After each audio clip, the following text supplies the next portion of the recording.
Buenas noches, bienvenidos a nuestro programa Acción Positiva. Esta noche vamos a tratar un tema que hemos visto muchísimo tiempo en los medios de comunicación, que está tomando mucho interés, que está tomando mucho espacio, lo cual es desafortunado, porque Guatemala verdaderamente tiene que entrarle a los problemas importantes, a los problemas trascendentes y no perderse en una polémica que realmente no nos lleva a ningún lado, que causa discusión y que causa polarización particularmente. Me refiero a una campo pagado que aparece recientemente en la cual el señor presidente de la República hace señalamientos acerca de desestabilización, acerca de conspiración, acerca de sectores que quieren pues hacer que las cosas funcionen diferente. Esta publicación hecha tanto por el señor presidente de la República como por el partido actualmente en el gobierno, hace que surja una tremenda oposición, una tremenda reacción, la cual pues como mencioné está tomando muchos aspectos, pero que tal vez hay que enfocarse en el aspecto clave, y es en el aspecto de si existe o no un peligro, un desafío, un reto a la libertad de expresión y a la libertad de pensamiento. Libertad de expresión y de pensamiento es un valor fundamental de una sociedad. Es un valor que verdaderamente se ha luchado muchísimo por él. Y por ejemplo, si nos vamos hacia su verdadera definición, encontramos que la libertad de expresión, o más ampliamente la libre difusión del pensamiento, abarca todas las manifestaciones intelectuales del ser humano, entre ellos la escritura en las diversas vertientes de la literatura, arte, pintura, escultura, danza, etc. También la libertad de prensa, que comprende diversas libertades, entre ellas la información, crítica y hasta la denuncia.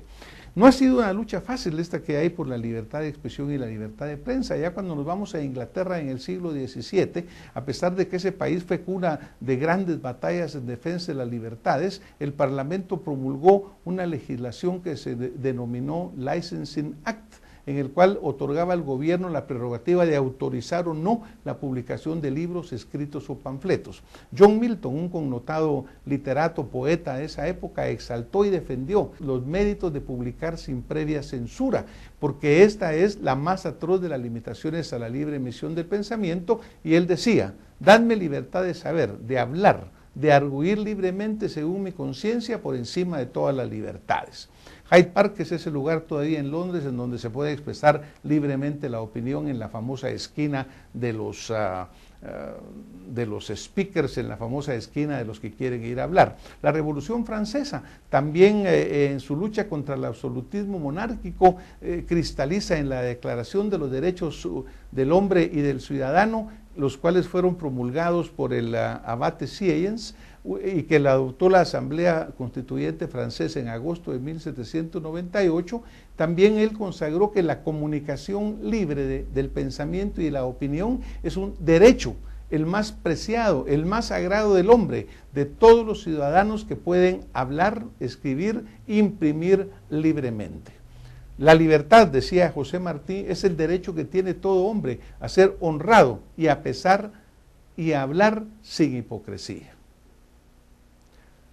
También la Constitución Política de Estados Unidos, desde su nacimiento en el Congreso Continental de 1774, ya establece esa defensa del derecho a la libre expresión del pensamiento, la cual es refrendada en la primera enmienda que, impulsada por Thomas Jefferson en 1791, en el cual se establece que no se creará ley alguna que tenga o coarte esta libertad de la expresión o la libertad a la religión. También la Declaración Universal de los Derechos Humanos, en su resolución 217, consagra esos derechos humanos que considera como básicos, ¿verdad? Y dice en su artículo 19, todo individuo tiene derecho a la libertad de opinión y de expresión. Este derecho incluye el no ser molestado a causa de sus opiniones, el de investigar y recibir información y opiniones, y el de difundirlas sin limitaciones de fronteras por cualquier medio de expresión. También nuestra Constitución Política reafirma en su artículo 35 esa libertad de emisión del pensamiento por cualquier medio de difusión sin censura ni licencia previa. Establece también que no constituye delito señalarlo a cualquier funcionario en el cumplimiento de sus funciones. Sin embargo, estos funcionarios tienen el derecho de exigir a un tribunal de honor que esto sea debidamente aclarado, debidamente fundamentado, porque eso podría reivindicar al ofendido si fuera necesario, pero existe el procedimiento legal. Por lo tanto, no debe existir ninguna ley o acto de poder que coarte la libertad de expresión o de prensa, cualquiera sea el medio de comunicación. Por ejemplo, la Declaración de Chapultepec, que es adoptada por la Conferencia Hemisférica sobre la Libertad de Expresión, que se celebra en México el 11 de marzo de 1994, también consagra esos derechos. Es importante señalar que el presidente de Guatemala, don Álvaro Colón, se convierte el lunes 5 de mayo del 2008 en ser el 53 gobernante en suscribir esta declaración, la cual en su oportunidad por parte de Guatemala había sido también suscrita por el presidente Ramiro de León Carpio y por el presidente Alfonso Portillo. En esa ocasión, Álvaro Colón menciona que las libertades se fortalecen promocionándolas y la libertad de información principalmente tiene una profunda responsabilidad social para hacer emerger la verdad. Así señalaba Colón luego de firmar esta declaración. La declaración de Chapultepec, señala el presidente Álvaro Colón, debería estar colgada en los despachos de todos los líderes para que permanentemente recuerden su importancia para la democracia. Colón destacó que Guatemala está aprendiendo a vivir en libertad y democracia, un proceso en el cual la verdad es fundamental y los medios de comunicación son fundamentales para que la libertad emerja. Recordemos que ya en tiempo del presidente, el doctor Juan José Arévalo Bermejo, cuando se llamó la Primavera Revolucionaria de Guatemala, sin embargo, ahí se promulgó lo que se llamó la ley Mordaza, la cual, aparte de tratar de coaccionar a los medios de prensa, también pretendía cobrar impuestos, por ejemplo, a las personas por sus radios de transistores. También es importante recordar que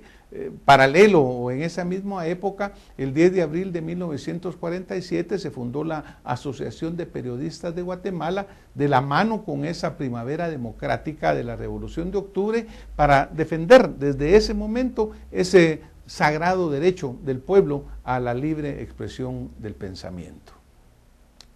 Podemos decir que una prensa libre es una condición fundamental para que las sociedades resuelvan sus conflictos, promuevan el bienestar y protejan su libertad. Hacemos todo este recuerdo histórico porque es verdaderamente importante el preguntarnos por qué ahora el presidente Colón pues tiene este tipo de posición, tiene este tipo de situación en la cual, a pesar de su firme defensa del convenio de Chapultepec y lo que suscribió en este convenio, pues ahora tenga esta posición de ataque a los medios y sobre todo a ese derecho de expresión que, como señalo, no es de los medios de prensa, es del ciudadano, de todo ciudadano guatemalteco, que es su derecho sagrado a la libertad de expresión. Para tocar el tema de hoy, nuestro invitado en el siguiente segmento es el mayor Rolando Archila Marroquín, periodista de una muy destacada trayectoria y a quien le damos la bienvenida en nuestro próximo segmento.